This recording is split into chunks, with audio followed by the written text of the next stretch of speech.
balik. Dia balik ke Andalus. Jadi sudah hampirlah masa agaknya dia pun nak nazak, nak meninggal dunia.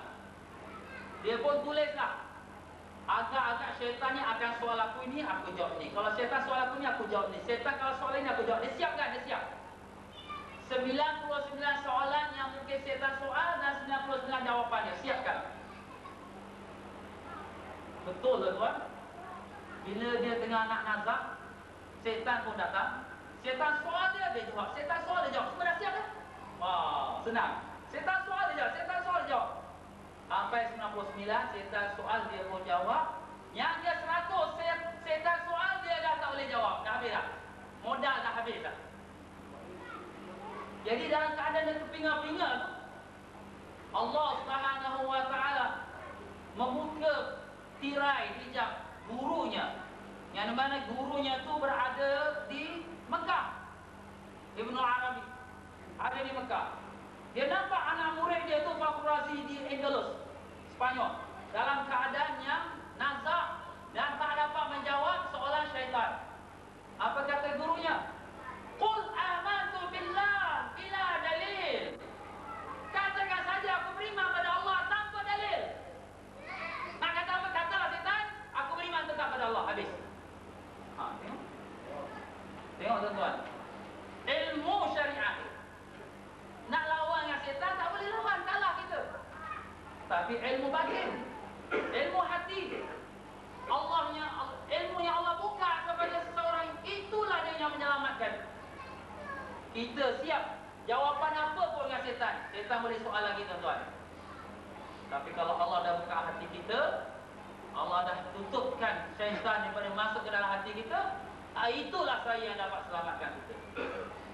Sebab itulah sini perlu kedua-duanya. Tak kurang pula cerita Syekh Abdul Qadir Al-Jalani. Satu masa beliau tengah ibadat, tengah wirid-wirid, zikir-zikir agak macam kita berzikir agaknya Allah Ma'alam. Datang satu cahaya lembaga yang terang menerang. Hei Abdul Qadir, engkau punya ibadat semua sudah diterima Allah. Engkau sudah jadi wali yang besar. Kau tidak payah lagi ibadat. Abdul Qadir jangan kata apa? Hei Iblis, pulang kau pada sini. Tahu dia Iblis tu. Kalau agak-agak kena pada kita lah.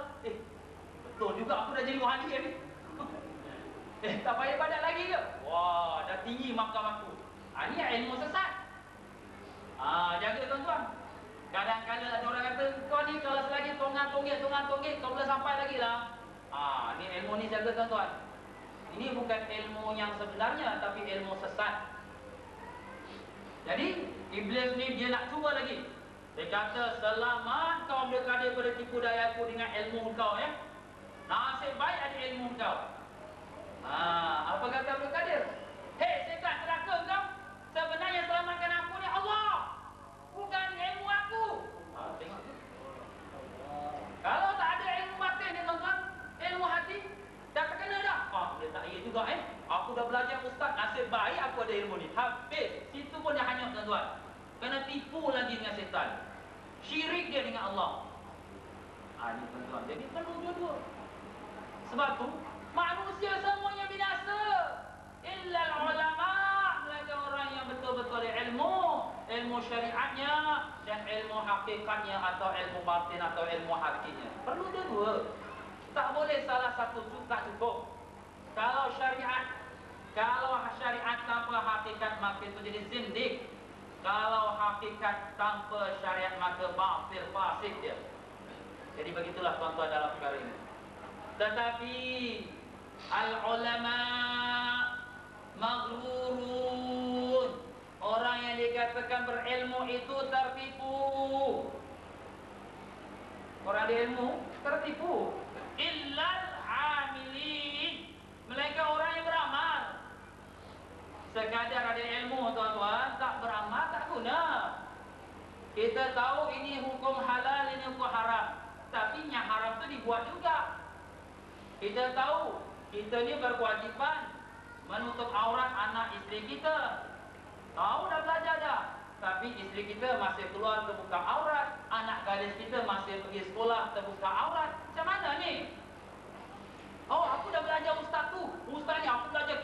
kitab ini. Ilmu itu ilmu ni.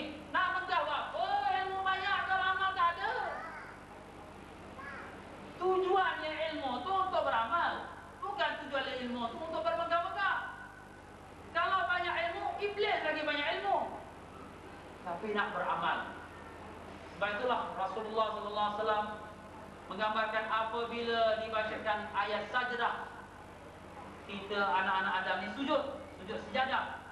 Apa kata iblis? Hai, celakanya aku. Anak Adam disuruh sujud, dia sujud. Aku disuruh sujud, tidak sujud. Tu dia. Bezanya kita dengan iblis, dua-dua disuruh sujud. Kita disuruh sujud, iblis disuruh sujud. Tapi iblis tidak mau sujud, tapi kita sujud.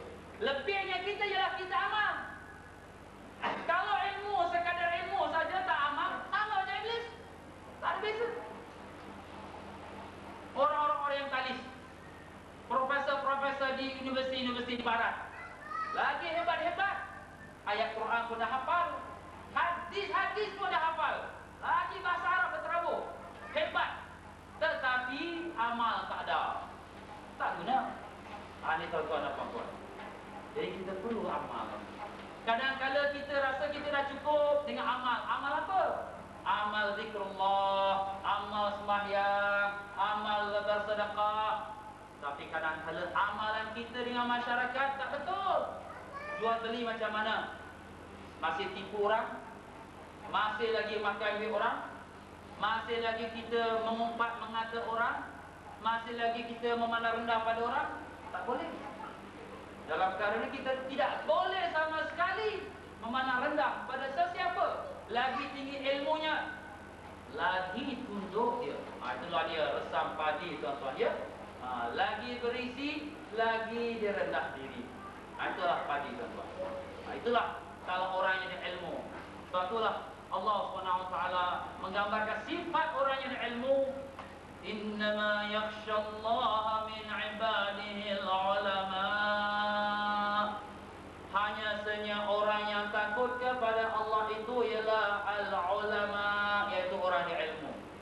Jadi kalau dia ada ilmu, dia tak takut pada Allah, maka inilah namanya syaitan, iblis, na'udzubillah misalnya. Jadi ma'asyiral muslimin wa zumratal mu'minin rahimakumullah, amalan kita ada dua syarat agar diterima amalan kita.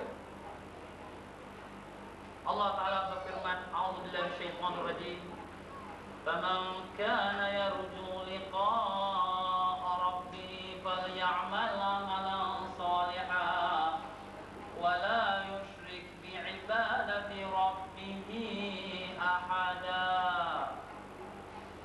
Sesiapa yang ingin dan berharap dan yakin akan menemui Allah untuk mendapat ganjaran pahala di sisinya, untuk mendapatkan keridhaannya, faman kana yarju liqa'a rabbih falyamal 'amalan shalihan, hendaklah dia beramal amalan yang saleh. Jadi yang dikatakan amalan yang saleh itu apa dia? Amalan yang dibawa oleh Rasulullah sallallahu alaihi wasallam. Amalan yang telah ditunjukkan oleh baginda, amalan yang telah diajarkan oleh baginda, dan itulah yang telah kita katakan daripada kitab Allah Al-Quran dan sunnah Rasulullah